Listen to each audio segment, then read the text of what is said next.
Bonsoir à tous. Ce matin, à l'école des Tuileries, nous avons mis en place le service de gardiennage des enfants, des parents, du personnel soignant. Nous avons accueilli 13 enfants et donc ce sont autant de parents qui pourront aller travailler à l'hôpital d'Altkirch ou à l'hôpital de Mulhouse. Et moi, je voudrais remercier et féliciter l'Éducation nationale, les enseignants volontaires, les bénévoles de l'Association pour l'enfance, également les bénévoles et les élus du conseil municipal.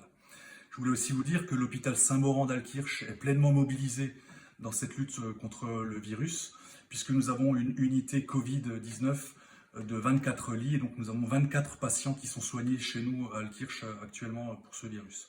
J'ai écrit aussi au président Macron sur la nécessité absolue de d'étendre le confinement à toutes les activités économiques qui ne sont pas nécessaires aux intérêts vitaux du pays. C'était le contenu du message de hier.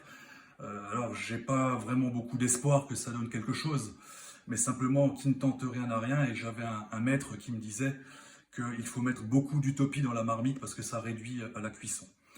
J'ai aussi écrit à nos parlementaires, à nos grands élus, au président de la région, Jean Rotner, présidente du conseil départemental, Brigitte Klinkert, pour les alerter sur la situation de nos 30 000 frontaliers qui traversent la frontière tous les jours pour aller travailler en Suisse, qui ne sont pas protégés. Certains le sont parce qu'ils peuvent faire du télétravail, mais la grande majorité d'entre eux ne sont pas protégés, pour alerter peut-être la Suisse sur la nécessité de trouver des solutions pour protéger nos travailleurs frontaliers.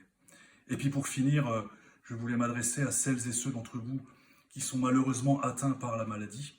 Vous dire que nous sommes vraiment de tout cœur avec vous. Nous vous envoyons nos pensées les plus chaleureuses, nos ondes les plus positives. Sachez que, et vous le savez certainement, 99% des personnes atteintes s'en sortent et retrouvent une vie normale.